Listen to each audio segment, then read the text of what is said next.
ನಮಸ್ತೆ ವೀಕ್ಷಕರೇ, ಜನಶ್ರೀ ನ್ಯೂಸ್ಗೆ ಸ್ವಾಗತ. ನಾನು ತೇಜಸ್ವಿನಿ. ದಿನದ ಪ್ರಮುಖ ಸುದ್ದಿಗಳನ್ನ ನೋಡ್ತಾ ಹೋಗೋಣ ಈ ಕ್ಷಣದ ಸ್ಪೀಡ್ ನ್ಯೂಸ್ ಅಲ್ಲಿ.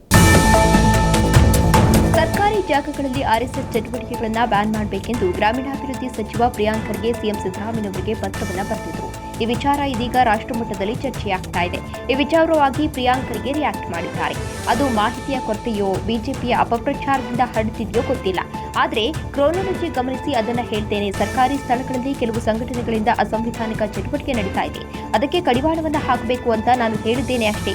ಕ್ಯಾಬಿನೆಟ್ನಲ್ಲೂ ಈ ವಿಚಾರ ಚರ್ಚೆಯಾಗಿದೆ. ಬೇರೆ ಬೇರೆ ಇಲಾಖೆಯ ನಿಯಮವನ್ನು ಒಟ್ಟುಗೂಡಿಸಿ ಒಂದು ನಿಯಮವನ್ನ ತರೋಣ ಅಂತ ನಿರ್ಧಾರ ಆಗಿದೆ. ಕಾನೂನು ಹೇಗಿರಬೇಕು ಅನ್ನೋದು ಕೂಡ ತೀರ್ಮಾನ ಆಗಿದೆ ಎಂದು ಪ್ರಿಯಾಂಕ್ ಖರ್ಗೆ ತಿಳಿಸಿದ್ದಾರೆ. 1988ರಲ್ಲಿ AK-47 ಗನ್ ಬಳಸಿ ಐಗಳಿಯಲ್ಲಿ ಕೊಲೆಯನ್ನ ಮಾಡಲಾಗಿತ್ತು. ಈ ಕೊಲೆ ಬಗ್ಗೆ ಜನರಿಗೆ ಮಾಹಿತಿ ಇಲ್ಲ. ಆದ್ದರಿಂದ ಈ ಪ್ರಕರಣವನ್ನು ಸಿಬಿಐಗೆ ವಹಿಸಿ ಎಂದು ಬೆಳಗಾವಿ ಜಿಲ್ಲೆಯ ಚಿಕ್ಕೋಡಿಯಲ್ಲಿ ರಮೇಶ್ ಕತ್ತಿ ಆಗ್ರಹಿಸಿದ್ದಾರೆ. ಅಂದು ಭಾರತೀಯ ಸೇನೆ ಬಳಿಯೇ AK-47 ಗನ್ ಇರಲಿಲ್ಲ. ಆದರೆ ಈಗ ಶಾಸಕರಾಗಿ ಮಂತ್ರಿಯಾಗಿರುವವರು ಆಗಲೇ ಹೊರದೇಶದಿಂದ ಕಳ್ಳತನ ಮಾಡಿ ಗನ್ ತರಿಸಿದ್ರು.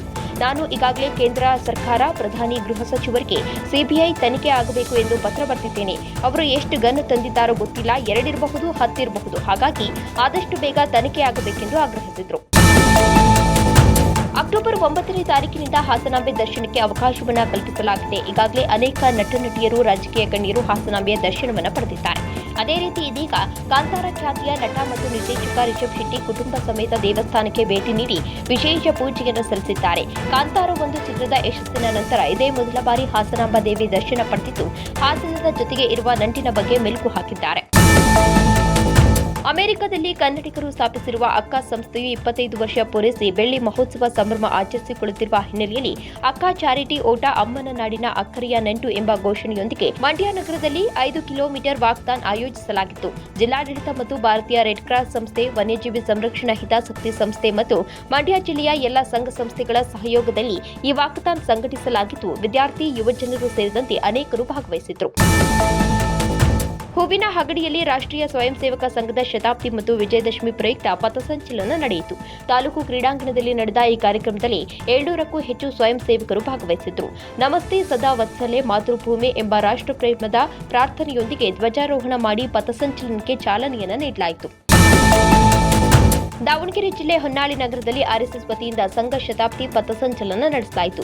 ಪಥಸಂಚಲನ ನಡೆಯುವ ನಗರದ ಪ್ರಮುಖ ಬೀದಿಗಳು ರಂಗೋಲಿ ಮತ್ತು ಕೇಸರಿ ತೋರಣದಿಂದ ಕಂಗೊಳಿಸುತ್ತಿದ್ದವು. ಸಾರ್ವಜನಿಕರು ಧ್ವಜಕ್ಕೆ ಪುಷ್ಪಾರ್ಚನೆಯನ್ನ ಮಾಡುವುದರ ಮೂಲಕ ಸ್ವಾಗತವನ್ನು ಕೋರಿದರು. ಕೆಲವು ಬೀದಿಗಳಲ್ಲಿ ಜೆಸಿಪಿ ಸಹಾಯದಿಂದ ಪುಷ್ಪಾರ್ಚನೆ, ಸಿಡಿಮದ್ದು ಬಳಕೆ ಹಾಗೂ ಮಕ್ಕಳ ವಿವಿಧ ವೇಷಭೂಷಣಗಳೊಂದಿಗೆ ಸ್ವಾಗತವನ್ನು ನೀಡಿದರು. ಆರ್ಎಸ್ಎಸ್ ಕಚೇರಿಗೆ ಕಾಂಗ್ರೆಸ್ ಕಾರ್ಯಕರ್ತರು ಮುತ್ತಿಗೆ ಹಾಕಲು ಪ್ರಯತ್ನಿಸಿರುವಂತಹ ಘಟನೆ ಚಾಮರಾಜಪೇಟೆಯ ಕೇಶವ ಕೃಪಾಗಿಯಲ್ಲಿ ನಡೆದಿದೆ. ಪ್ರಿಯಾಂಕ್ ಖರ್ಗೆ ಅವರ ಮುಖವಾಡವನ್ನು ಧರಿಸಿ ಆರ್ಎಸ್ಎಸ್ಗೆ ಧಿಕ್ಕಾರವನ್ನು ಕೂಗುತ್ತಾ ಕಾಂಗ್ರೆಸ್ ಧ್ವಜವನ್ನು ಹಿಡಿದು ಪ್ರತಿಭಟನೆಯನ್ನು ನಡೆಸಲಾಗಿದೆ. ಈ ವೇಳೆ ಸಾರ್ವಜನಿಕ ಸ್ಥಳಗಳಲ್ಲಿ ಪ್ರತಿಭಟನೆಯನ್ನು ನಡೆಸುವಂತಿಲ್ಲ ಎಂದು ಪೊಲೀಸರು ತಿಳಿ ಹೇಳಿದ್ದಾರೆ.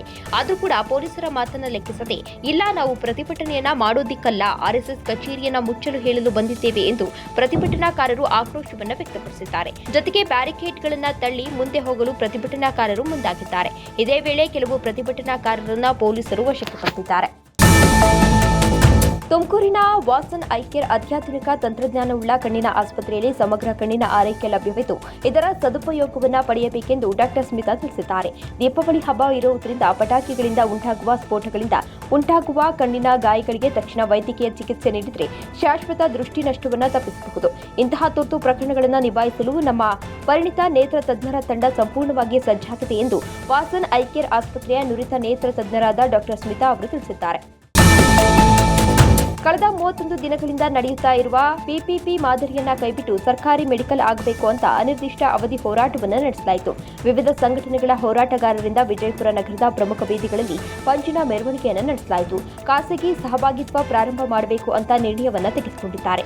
ರಾಜ್ಯ ಸರ್ಕಾರಕ್ಕೆ ಇದನ್ನು ನಾವು ಸಂಪೂರ್ಣ ವಿರುದ್ಧವನ್ನ ವ್ಯಕ್ತಪಡಿಸುತ್ತಿದ್ದೇವೆ. ಯಾವುದೇ ಕಾರಣಕ್ಕೂ ನಾವು ಖಾಸಗಿ ಸಹಭಾಗಿತ್ವದಲ್ಲಿ ಸರ್ಕಾರಿ ವೈದ್ಯಕೀಯ ಮಹಾವಿದ್ಯಾಲಯವನ್ನ ಮಾರಾಟ ಮಾಡಲಿಕ್ಕೆ ಅವಕಾಶವನ್ನ ಕೊಡೋದಿಲ್ಲ ಎಂದು ತಿಳಿಸಿದ್ದಾರೆ.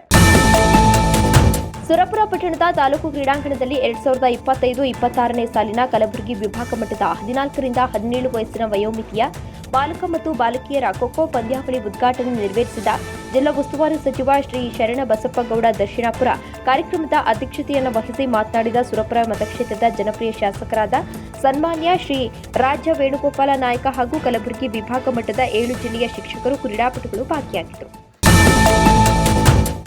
ಇದಾಗಿತ್ತು ಈ ಕ್ಷಣದ ಪ್ರಮುಖ ಸುದ್ದಿ. ಕ್ಷಣದ ಅಪ್ಡೇಟ್ಸ್ಗಾಗಿ ನೋಡ್ತಾ ಇರಿ ಜನಶ್ರೀ ನ್ಯೂಸ್.